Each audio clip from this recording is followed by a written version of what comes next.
Hello, I'm John Eldridge, and welcome to the Ransomed Heart audio podcast. For more information on Ransomed Heart Ministries, our resources and events, please visit us online at www.ransomedheart.com. You want to hear my rendition of Stairway to Heaven? I want to hear the guitar part.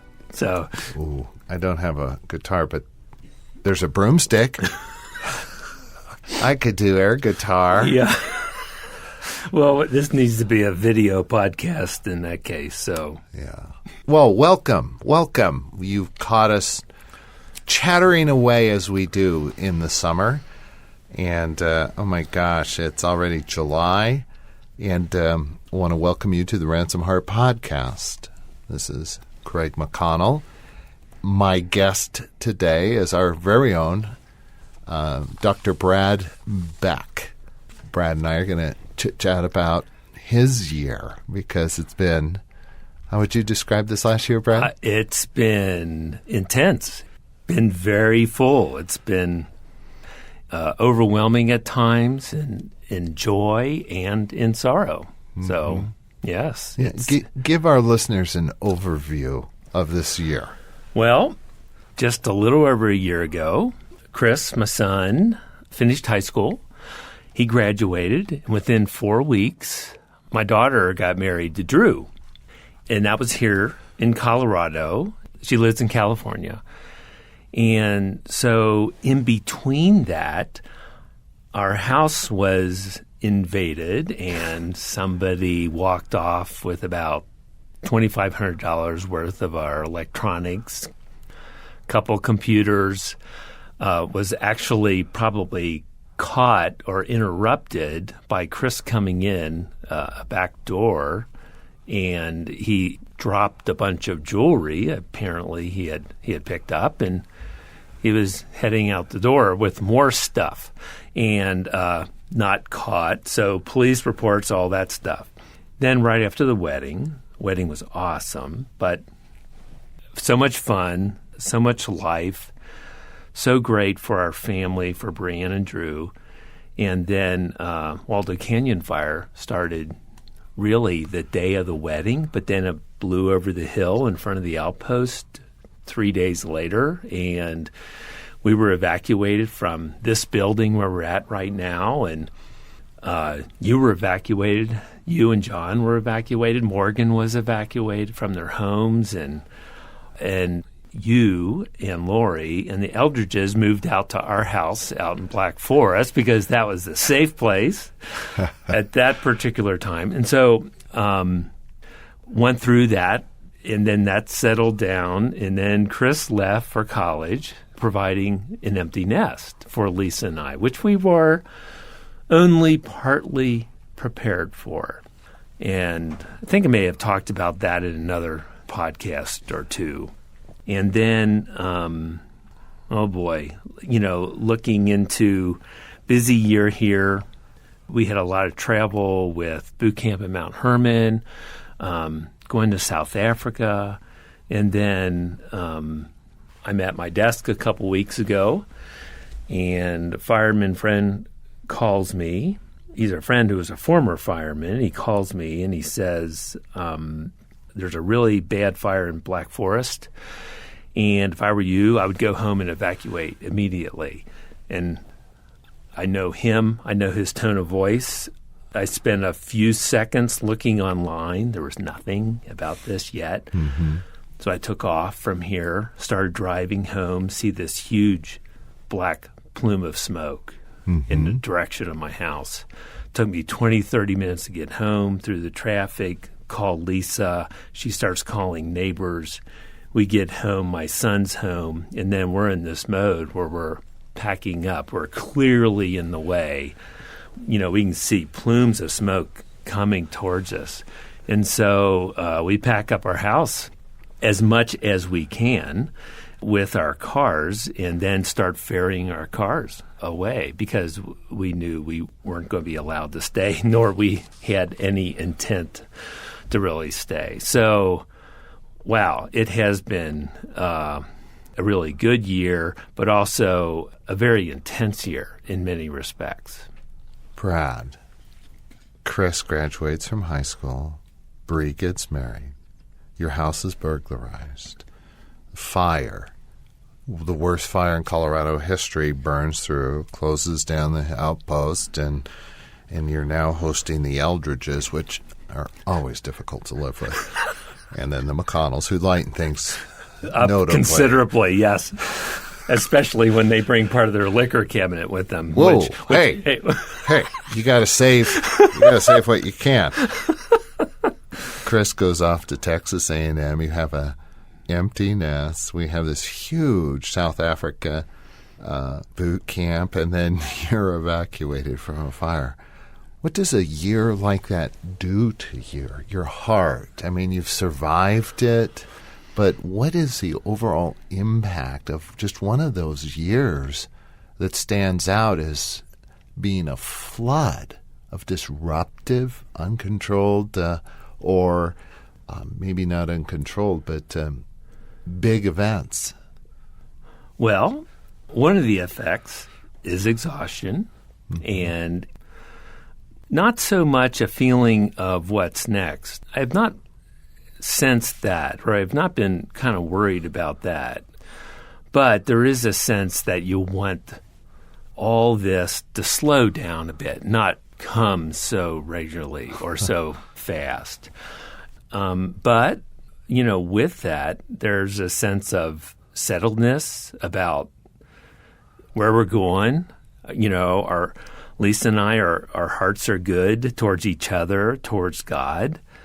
We know people who've lost so much in the fire, lost so much in relationships.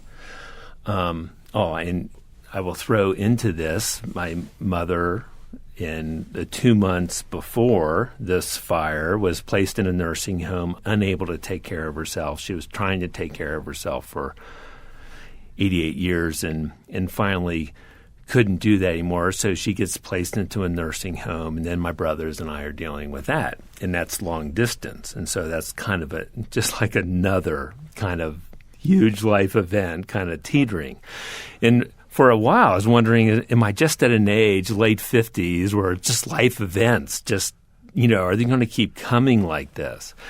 But I'm not making an agreement with that. I don't want to live that way, waiting for the other shoe to fall. I certainly don't want to live in fear. Yeah. But it's interesting. Lisa and I had some really interesting revelations when we were packing up our house. We had 4 cars and we're loading things up, and the obvious things, the pictures, the nicer clothes, birth certificates, titles of the car. A few tax records. A lot of them were lost in the fire. Yeah, I saw you throwing those in the fire. Get out of here. Hey, they fell out of the car. Yeah. When I was pulling out. Did you grab your porcelain poodle collection? No, I left that. But I did grab Brianne's porcelain poodle collection. Yeah. So we were going through this amazing triage, and you've gone through this. You and Lori experienced this. And I would never force this on anyone, but you're like looking at huge sections of your earthly belongings, and you're like, nope, don't need that, don't need that, don't need that, don't need that. Oh, I kind of want that to burn. And then, don't need that, that can be replaced. I want a new one. Oh, I do want that. And so you're picking up about 0.5% of the things in your house that you can live with. And you're thankful, we had 2 or 3 hours to pack our cars, which was much more. I mean, some people didn't get back there. Yeah. So thankful for that. And then there's a point where we paused, and Lisa and I looked at each other, and, in plumes of smoke just to the north of our house. Orange, black, white, really close, like across the street from where our street intersects, clearly homes are burning. And we look at each other and we say, we're good. Yeah. We're good. Isn't that amazing? Yeah. How much you leave behind and you're good. Right. We hit our health. We had our kind of our most important things, and we would have obviously missed so many things that we were going to think of and, later. But we were good. Yeah. And there was a real settledness to it. And so one of Lisa's favorite expressions are in our married life has been when we're worried about earthly things or possessions, she rather flippantly says, it's all going to burn one day. Mm-hmm. And so I reminded her of that when we're leaving. I said, you always say it's all going to burn one day. This might be the day it all burns. And we kind of laughed a little bit. And I said, are you good? And she said, I'm good. And she said, are you good? I said, I'm good. We've got enough. Yeah. And so as we're pulling out of the driveway, I mean, it's getting closer, clearly. Really, I didn't know if our house was going to survive or not. I would have put it 50-50 at best. And so there's a sense you're pulling away, and we built this house 7 years ago. We love the place, and, kids have grown up there. So many parties, so many memories, weddings, everything else. And this might be the last time we see it. Yeah. And it's like, we're okay. Yeah. God's in it, Brad, I mean, what you've just experienced this year, some of these things are long anticipated and joyous moments, but hard emotionally. And others, unexpected, just caught you blindside and are difficult and traumatic. What have you learned? What is God doing in all of this in your heart and for you to stay above water and kind of live through this in some strong, godly way? Well, the number one lesson is God is sufficient. Mm-hmm. He is there. He has been in all the joy. He's been in all the sorrow. He's been in all the fear. He's been right close by. And there may have been times that I wasn't aware of it, but I had a faith that he was there. For Lisa and I, it's come through our life through other really intense events, losing our daughter, different turns of events with family, just several issues where we've been able to look to the past and see that God got us through it. Mm-hmm. And so there's a settledness about we don't need to know if God's with us. We're not wondering if he's in this fire in some way. We know he's in the fire. Now, we don't know if our home's going to be saved. It ended up being just fine, which was really kind of a surprise after we had kind of let it go. But we know wonderful Christian people, our neighbors, who lost their home. And it's not the kind of thing that our prayers were effective or our friends' prayers for our home was more effective than for them. It's that God is as close to them through this as he was with us as we're driving down our driveway, kind of handing it all back to God. Psalm 25, 4-6. Make your ways known to me, Lord. Teach me your paths. Lead me in your truth. Teach it to me, because you are the God who saves me. I put my hope in you all day long. Lord, remember your compassion and faithful love. They are forever. And what this verse does for me, it reminds me that I have put my hope in you not only all day long today, we've been doing that for years. And so there's a sense that whatever could happen on this earth, we know God can get us through it. And when it came up that day in that fire, I had a sense and a faith. Of course, I was scared at times and different waves of panic and like what ifs came up in my mind and my heart. And there was fear at times, but most of that day, there was just a sense that I had put my hope in God all day long, so many days in a row. This day wasn't going to be a whole lot different. I mean, it was a lot more dramatic, but the end result, it wasn't going to be a whole lot more different than today is doing this podcast or working on another thing. So a sense of being settled in God is what rose up within me really through this event, and just another mile marker for the Beck family that we can trust in God, we can trust in His plans for us. The outward circumstances may be all over the map, but we can still trust. And for our son, Chris, this was hard.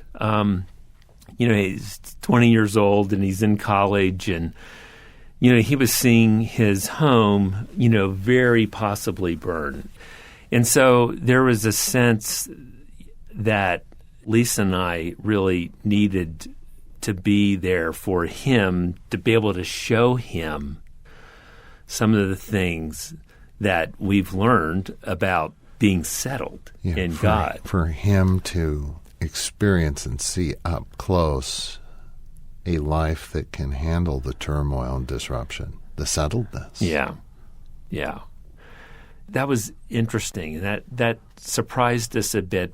But then, of course, it makes perfect sense. He's 20, I've lived a lot more life and have gone through a lot more than he has. So we put our arm around him. We prayed for him, prayed for our house together, prayed for his friends, some of whom lost their home.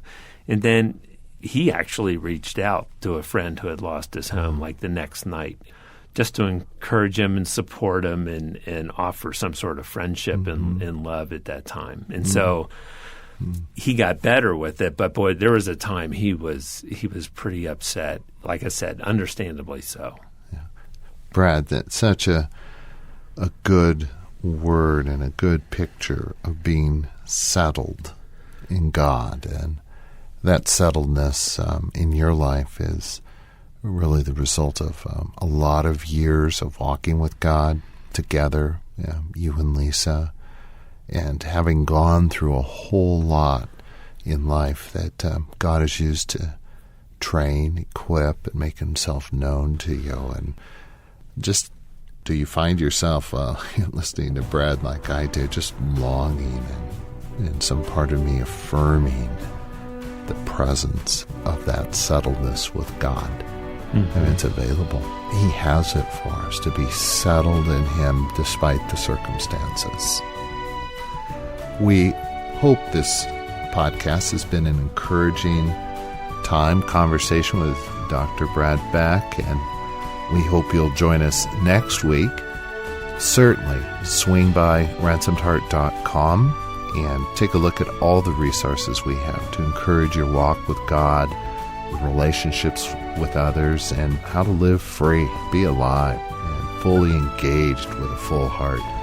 We love you, thank you, and we'll check in with you next week.